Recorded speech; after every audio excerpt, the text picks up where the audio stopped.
Brevemente quiero hablarles sobre el amor que trasciende. Es el principio de una serie que vamos a estar tratando acá en la casa del Señor. El amor que trasciende. Hay amores que se quedan en la prueba. Hay amores que no rebasan la prueba. Hay amores que se quedan en el primer intento. Amores que no resisten la evaluación. Hay un líquido que se utiliza para echársela a las prendas, para saber si son oro o si son golfil. Y cuando se lo echan algunas prendas, de repente las prendas comienzan a ponerse blancas y se las estaban vendiendo como oro, ¿no? Ese líquido es paralelo, es el símil de las pruebas, de las adversidades, de las luchas, de todo el proceso que nos toca vivir para saber qué somos, si somos oro o si somos hojarasca. Y qué bueno que la Biblia habla claro y manifiesta que por los frutos conoceremos a quienes son del Señor. El Señor habla de los frutos. Busquen los frutos más que los dones. Los dones los entrega Dios y los entrega quien Él quiera. Y en el momento en que ya los dones terminaron, pues sencillamente la vida continúa, el mundo sigue, la iglesia sigue hacia adelante, aunque los dones se hayan ido. Sin embargo, los frutos son los que mostraremos aquel día. Los frutos son los que le presentaremos al Señor en aquel tiempo en que nos encontremos con Él ante el trono de la gloria. Como decía un cantante antiguo, por sus frutos los conoceréis, si son de los buenos o si son de los malos. Por sus frutos los conoceréis, si son hojarasca o si oro son. Los frutos, al llegar a aquel lugar, al llegar a aquel santo lugar, no nos preguntarán por los dones, no nos preguntarán ni siquiera por los talentos, nos preguntarán por los frutos. Los frutos del Espíritu son los que trascienden. Y sin embargo la Biblia resume los frutos del Espíritu y primero habla del fruto del Espíritu, como dándole un lugar especial, como un artículo definido, un artículo determinado. El artículo el fruto del Espíritu es, ¿qué cosa? El amor. Y luego dice los distintos cuartos o habitaciones que tiene ese fruto. Me lo enseñaron de la siguiente manera. El fruto del Espíritu es como una naranja o una china. El fruto del Espíritu es esa china. Ahora esa china tiene una serie de gollejos. Tiene el gollejo de la paz, del gozo, la benignidad, la templanza, ¿no? La integridad. Todos esos gollejos también son enunciados, pero todo viene de un fruto, que es el fruto llamado amor. El amor que trasciende, de ese es que quiero hablarte. El apóstol Juan habló mucho del amor. Habló mucho del amor. Y durante milenios, 2 milenios, se ha predicado de los escritos de Juan sobre el amor. Habló del amor en el Evangelio de Juan, habló del amor en las epístolas de Juan y habló del amor incluso en un libro que, aunque habla de cosas terribles, es un libro que nos enseña el amor de Dios, que es el libro de Apocalipsis. Apocalipsis capítulo 2, desde el verso 2 al verso 5, Juan nos enseña lo siguiente: yo conozco tus obras y tu arduo trabajo y paciencia, y que no puedes soportar a los malos, y has probado a los que se dicen ser apóstoles y no lo son, y los has hallado mentirosos, y has sufrido, y has tenido paciencia, y has trabajado arduamente por amor de mi nombre y no has desmayado. Pero tengo algo contra ti, que has dejado tu primer amor. Recuerda, por tanto, de dónde has caído y arrepiéntete y haz las primeras obras. Pues si no, vendré pronto a ti y quitaré tu candelero de su lugar si no te hubieres arrepentido. Fíjense cómo en un episodio bíblico escatológico, en un episodio bíblico de final de los tiempos, en un momento en que se está hablando de los últimos tiempos, que pudiéramos decir que ahí estamos hablando de fuerte de parte de Dios hacia la humanidad, el Señor a través de Juan nos habla de su amor y le da la oportunidad a la iglesia de que vuelva a ese primer amor. Pero el mismo Juan que escribió esto, fue quien escribió el Evangelio de Juan, el Evangelio universal de Juan. Y en el capítulo 13, desde el verso 31, aparece algo que a algunas personas les sorprende. Juan habla en este episodio bíblico de un nuevo mandamiento. ¿Cómo? Un nuevo mandamiento. Y cuando usted va a qué Juan se refiere cuando habla de ese nuevo mandamiento, usted se encuentra con un mandamiento que es antiquísimo. Un mandamiento que está incluido en la Torá, que está incluido en la ley de Moisés. Entonces, ¿cómo Juan nos habla de un nuevo mandamiento haciendo referencia al amor, si ya de ese amor se ha hablado en el libro de Levítico, en el libro de Éxodo y en los demás libros de Moisés que integran la Torá, que integran el Pentateuco? Pero yo quiero navegar en esta noche en ese nuevo mandamiento. ¿A qué se refiere Juan cuando le da la condición de nuevo mandamiento al amarnos los unos a los otros? Porque si ya eso nos lo dijeron en la Torá, milenios antes de que Juan escribiera, ¿cuál es la razón por la que Juan le pone ese calificativo llamativo de un nuevo mandamiento? Abra su Biblia en el libro de Juan, el Evangelio de Juan capítulo 13, desde el verso 31. Juan habla acá de la siguiente manera. Entonces, cuando hubo salido, dijo Jesús, ahora es glorificado el Hijo del Hombre y Dios es glorificado en él. Y si Dios es glorificado en él, Dios también le glorificará en sí mismo y enseguida le glorificará.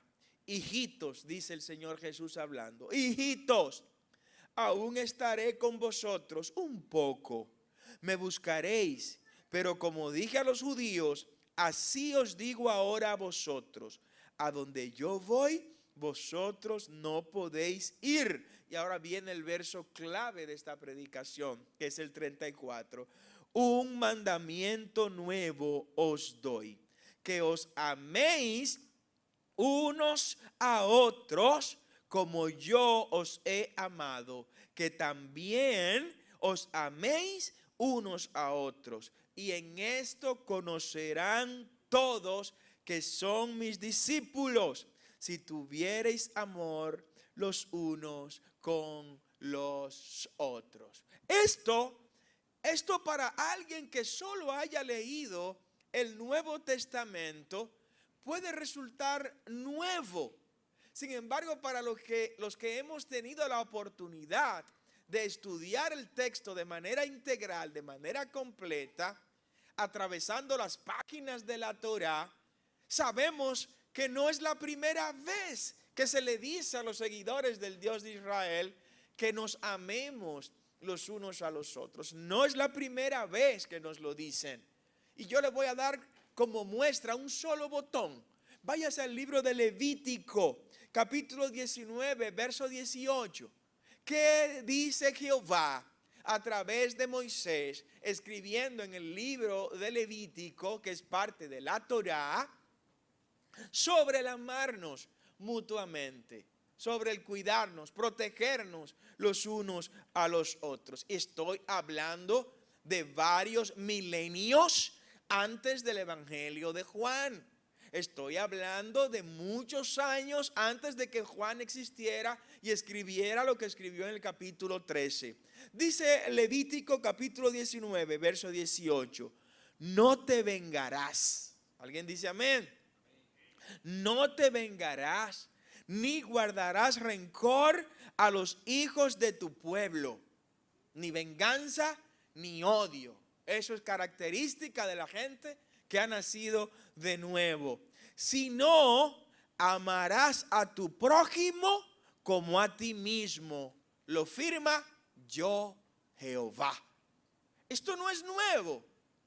Esto es viejo. Esto tiene milenios que se le dijo a la gente que sigue al Dios de Israel. Ni te vengues, ni guardes rencor. No, para nada.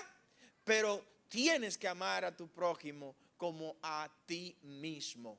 Si esto tiene tantos años, si tiene ya varios milenios, ¿cómo es que Juan viene a decirnos a nosotros que un mandamiento nuevo Jesús nos da? ¿Cómo es que el mismo Jesús nos lo dice en el verso 34 de Juan 13? Un mandamiento nuevo te doy. Pues yo quiero aclararle en esta noche el por qué el Señor habla de un mandamiento nuevo. Lo nuevo no es el mandamiento de amar, iglesia. Eso no es lo nuevo. El mandamiento de amarnos es viejo, no desde ahora. Ya para Juan era viejo. Ese mandamiento tenía encima varios milenios, por lo cual no era nuevo el mandamiento de que nos amemos los unos a los otros. Lo que era nuevo, lo que tenía contenido de nuevo, ¿sabe qué era? Que nos amemos como Cristo nos amó a nosotros. ¿Alguien dice amén?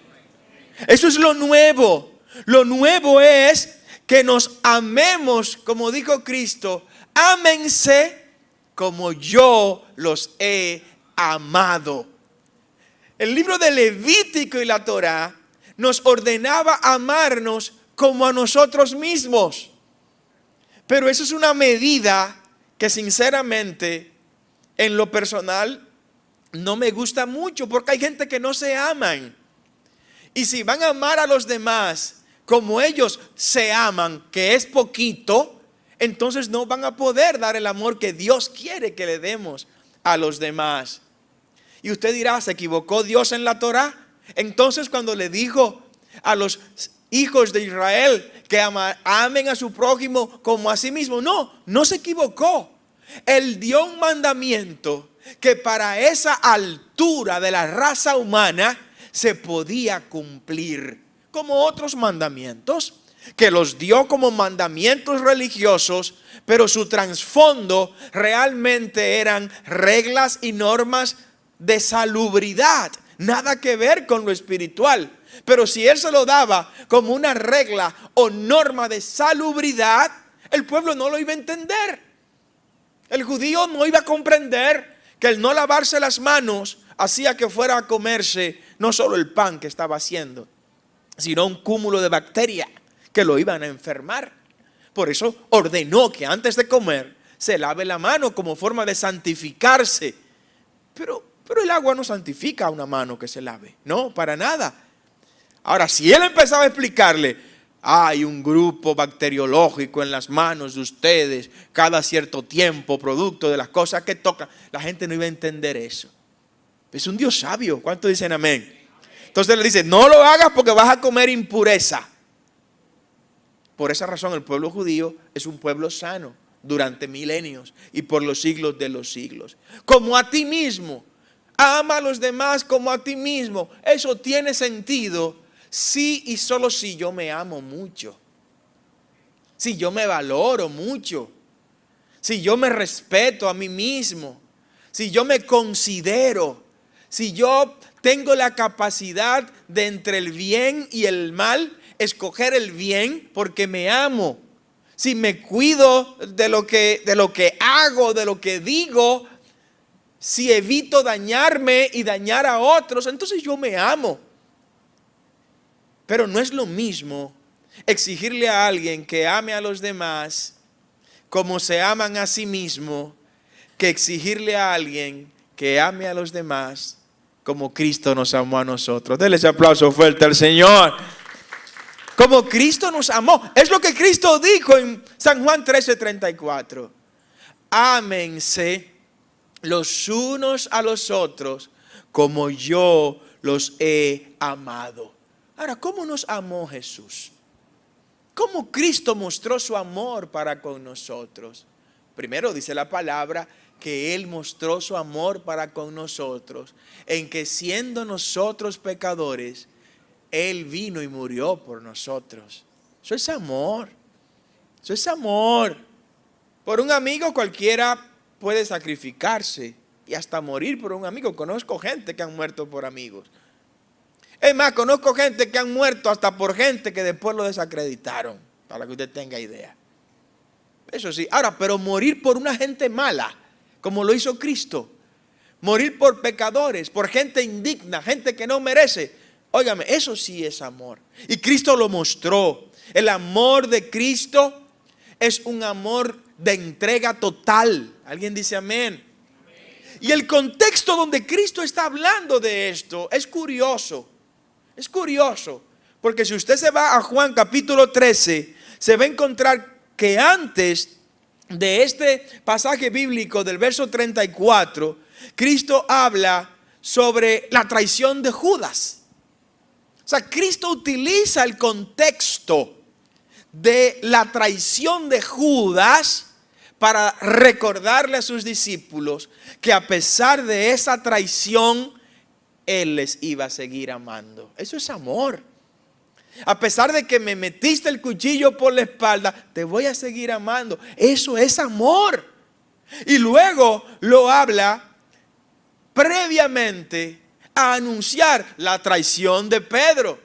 Cristo habla del mandamiento nuevo, que es el amor, y agarra ese mandamiento y lo pone como el jamón del sándwich. Lo pone en el medio de dos rebanadas. La primera rebanada, la traición de Pedro. Después viene el jamón del sándwich. Y viene la otra rebanada, la traición de Pedro. O sea, las dos traiciones, la de Pedro y la de Judas, Cristo lo utiliza como el escenario y el contexto bíblico histórico para decirle a la iglesia que debemos amarnos como Cristo nos amó. Como diciéndole, aunque ustedes dos me van a traicionar, aunque ustedes dos me van a dar la espalda, me van a negar con sus acciones, van a desandar el camino que yo les enseñé de forma contraria, aunque ustedes dos me serán desleales e infieles, a pesar de yo tenerlo a ustedes dos en principalía, el uno que moja su pan conmigo en la copa, ¿no? Y además de ser el mismo que administra los fondos del equipo, y el otro que es visto como la cabeza humana después de mí del equipo.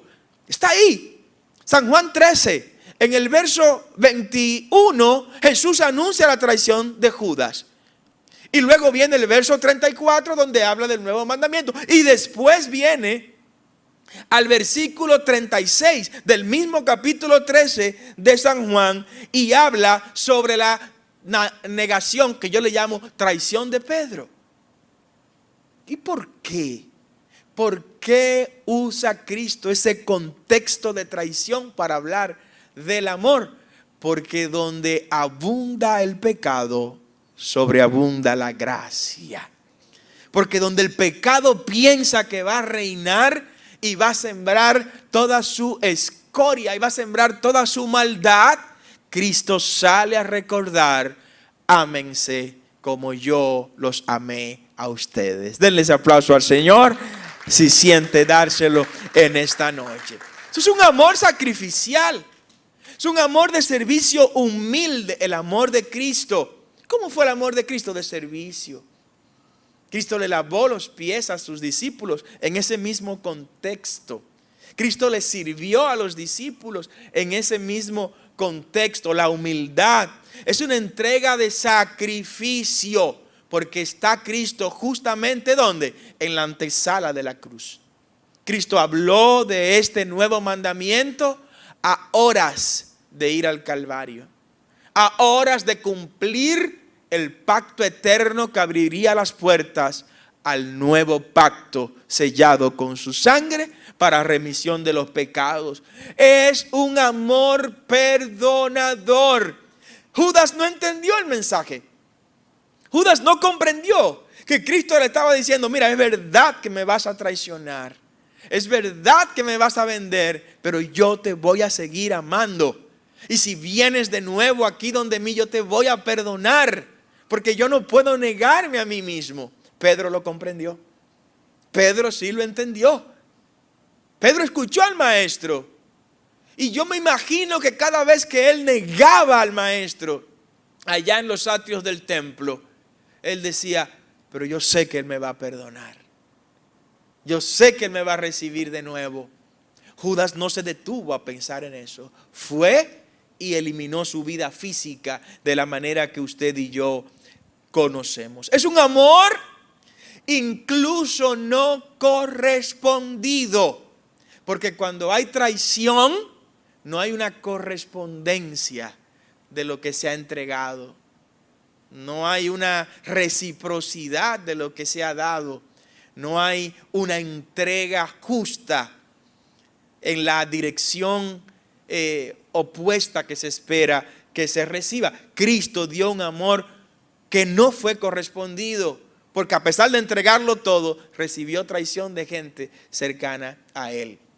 Es nuevo, el mandamiento es nuevo, sí, es nuevo. Es nuevo porque está ligado, ¿saben a qué? Al nuevo pacto. Está de la mano con el nuevo pacto. El pacto que se modificaba con Cristo en la cruz, que fue el antiguo pacto, que fue la ley mosaica. Con Cristo ese pacto es renovado, es firmado de nuevo, pero es firmado con una sangre sin mancha, con una sangre sin mácula, con una sangre sin pecado, con un sacrificio que no va a ameritar ningún otro sacrificio como si lo ameritaba el antiguo pacto. El antiguo pacto hacía necesario el sacrificio permanente en el altar, el sacrificio constante, diariamente, mensualmente, anualmente, cada 7 años, cada 70 años. Había una secuencia sacrificial interminable. Pobre toros rojos. Esos toros rojos que se están ahora regenerando en Israel. La pastora y yo lo vimos para la construcción ya del último templo, pero de eso aprenderán ustedes más adelante. Entonces, ¿qué ocurre? Con este nuevo pacto, Cristo le dice a la humanidad, ya no se necesita más sacrificio, porque yo traigo lo nuevo, y eso nuevo viene de la mano con el amor. La iglesia puede ser lo que sea, la iglesia puede convertirse en la institución que sea, puede burocratizarse como sea, pero sin amor no veremos nosotros al Señor. El que no ama no ha nacido de nuevo. El que no ama no ha conocido a Dios. El que no ama no verá el rostro del Señor en aquel gran día. El que no perdona tampoco lo hará. La iglesia esencialmente es amor, porque la iglesia es el cuerpo de Cristo y Cristo es Dios y Cristo es la cabeza de la iglesia. Y por la ley de igualdad, de la adición y de todas las demás reglas matemáticas, entonces Cristo, que es Dios, es también amor. ¿Alguien puede aplaudir al Señor en esta noche? Entonces la iglesia, que es su cuerpo, tiene que ser amor. ¿Usted ha visto a alguien con la cabeza rubia? ¿Usted ha visto a alguien que tiene la cara albina y su cuerpo es negro como la noche? No, no existe. Es un mismo cuerpo, es un organismo. Entonces, si la cabeza es amor, que es Cristo, si la cabeza es amor, que es Dios, porque Cristo es Dios, entonces el cuerpo está llamado a ser amor. La iglesia está llamada a ser amor. La iglesia está llamada a ser el lugar donde la gente encuentre el amor que allá afuera le han negado. No problemas ni situaciones. Hay una expresión que yo quiero enseñarle a ustedes en esta noche. En griego hay dos palabras para hablar de lo nuevo.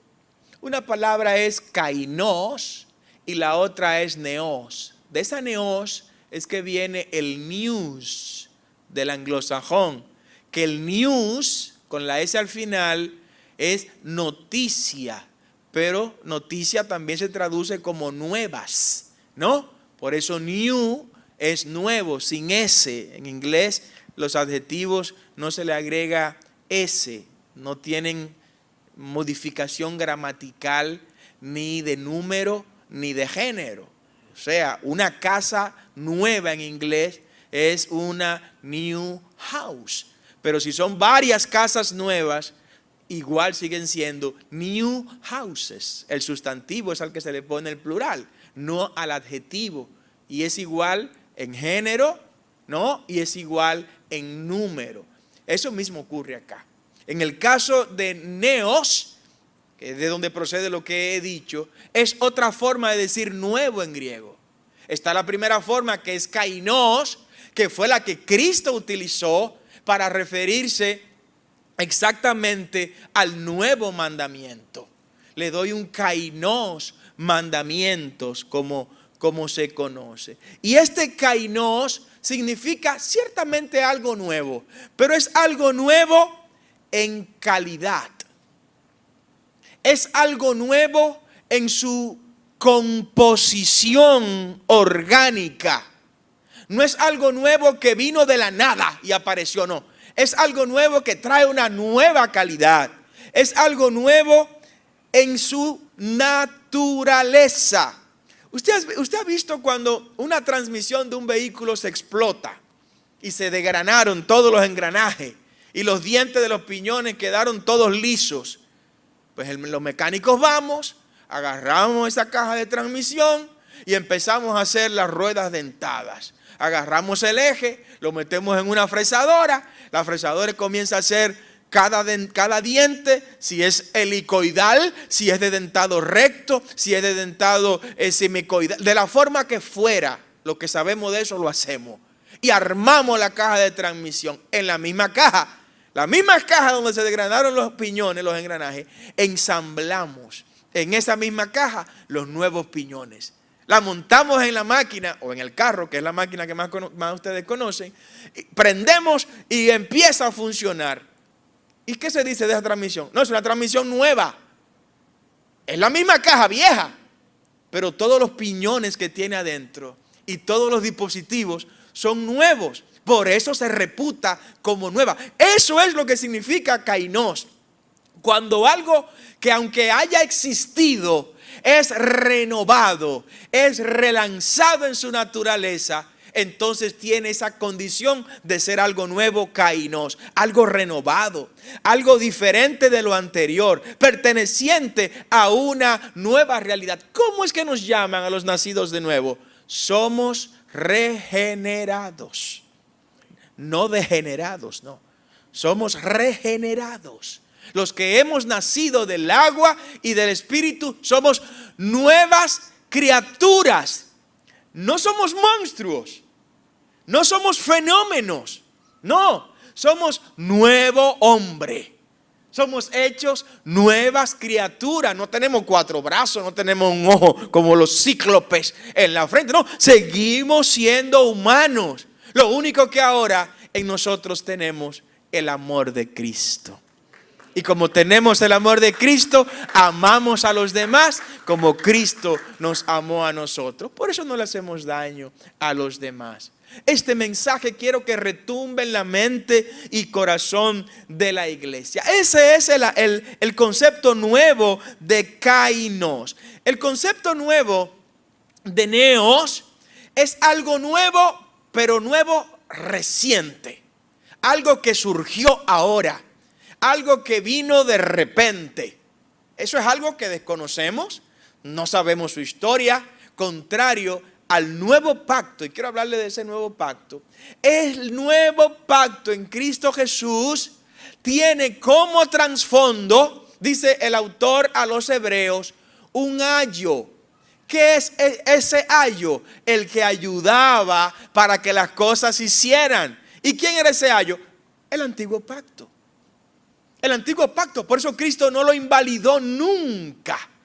Cristo nunca falló a la Torá. Si hubo alguien que cumplió a cabalidad el antiguo pacto, fue Cristo Jesús. ¿Alguien dice amén?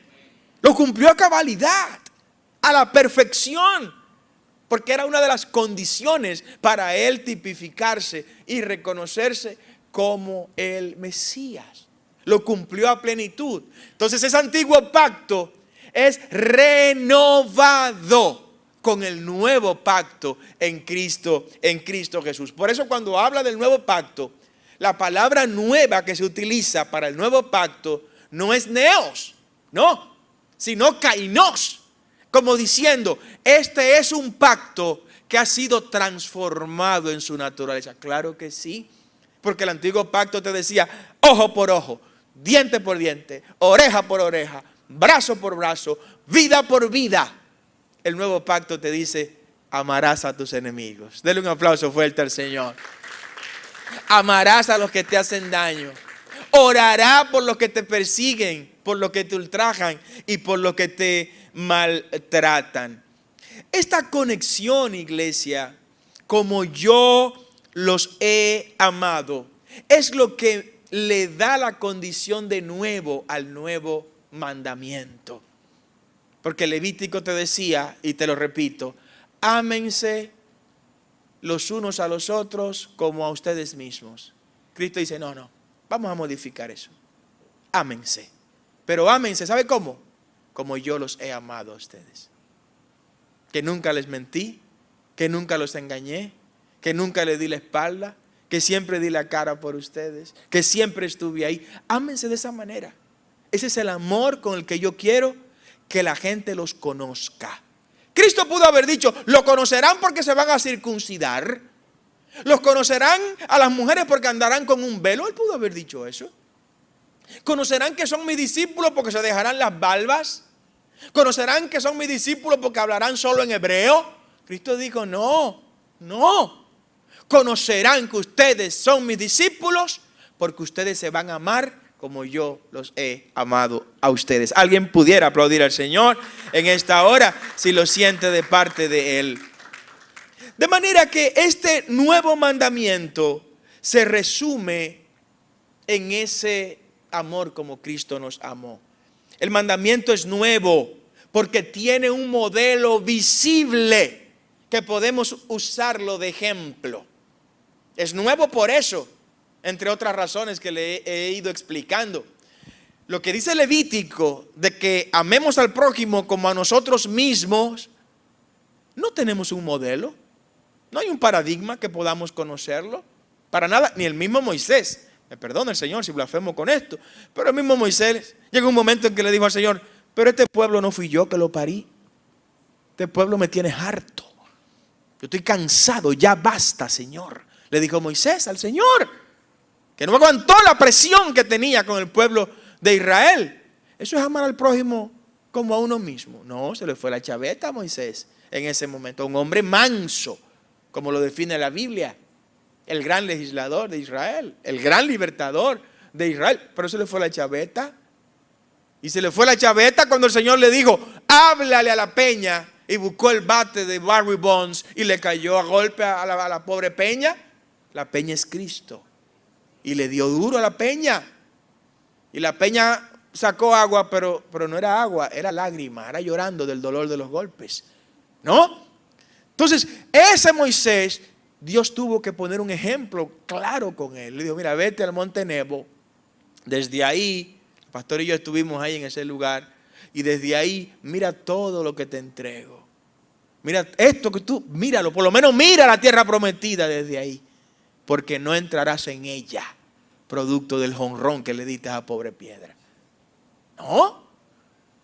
Dios pone ejemplos con los de arriba para que los de abajo pongan sus barbas en remojo. En la Torá el mandamiento existía, como les he dicho, pero no teníamos ese modelo. Ahora tenemos en Cristo quien amó hasta entregarlo todo. Dice que se humilló hasta lo sumo, que lo entregó todo, que dejó sus riquezas en gloria. Y Él de manera voluntaria, sin que nadie lo obligara, vino a redimirnos. Es nuevo. La tradición joánica enfatiza en esa idea. Cuando hablamos de tradición joánica estamos hablando de la tradición de Juan, ¿no? La tradición paulina son las cosas que Pablo hizo, ¿no?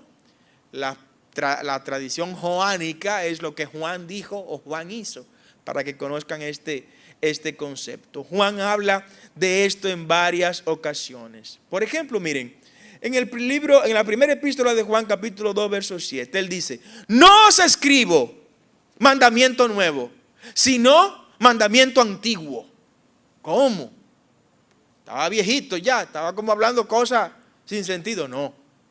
Después dice lo contrario a eso. Sin embargo, os escribo un mandamiento nuevo, que os améis los unos a los otros.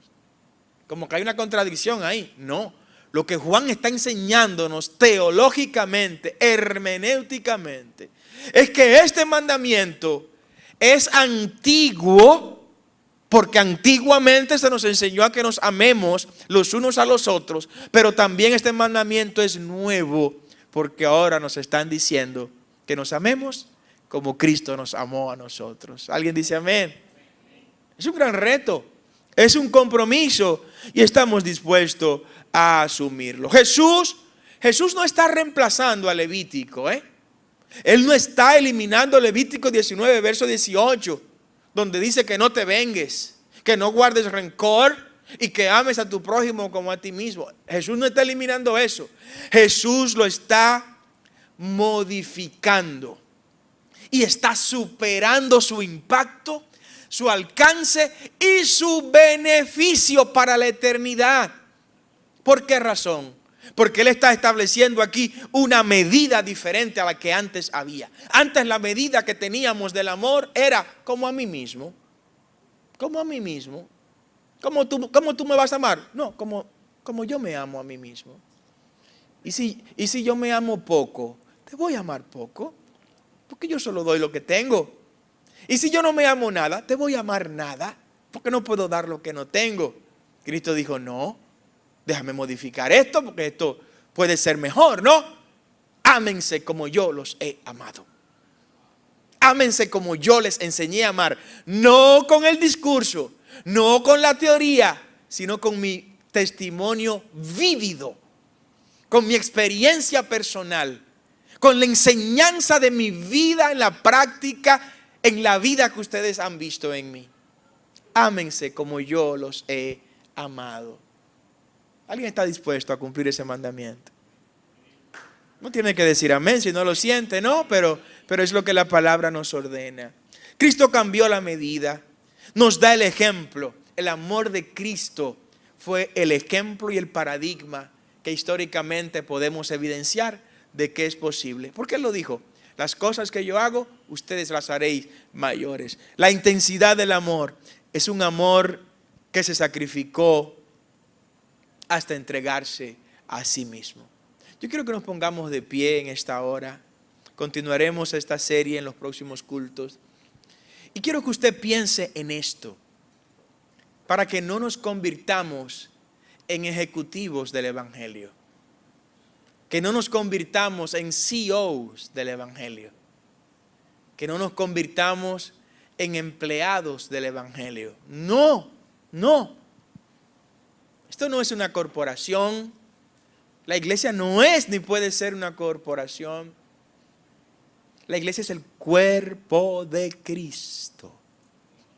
Y el cuerpo tiene que caminar por donde la cabeza ordene que se camine. Quiero que levante su mano y le pida al Señor que le enseñe a amar como Cristo nos amó. Padre, ayúdanos a amar como tú nos enseñaste. Dios mío, estamos viciados, estamos llenos de dificultades, de vicios que la sociedad, la familia nos impregnó. Pero he aquí que tú haces nuevas todas las cosas. Danos un nuevo corazón, un corazón lleno de amor, repleto de perdón, repleto de misericordia. Danos, Rey, un corazón que se parezca mucho al tuyo, que sea igual al tuyo, Señor. Quita los corazones de piedra que podamos tener y danos un corazón sensible, sensible a tu presencia, sensible a tu palabra, sensible a tu llamado. Padre, quita la dureza de los corazones. Ayúdanos a amarnos, no como a nosotros mismos, no, sino como tú nos amaste. Ese es el nuevo mandamiento. Gracias por superar al antiguo mandamiento. Y sabes que solo no podemos hacerlo. Pon tu Espíritu Santo en nosotros. Llénanos de tu Espíritu Santo, de tu gracia, de tu favor, de tu misericordia. Y como dice Levítico, Señor, danos fuerzas para desechar la venganza, el rencor y para desechar todo lo que nos aleja del verdadero amor que está en ti, Señor.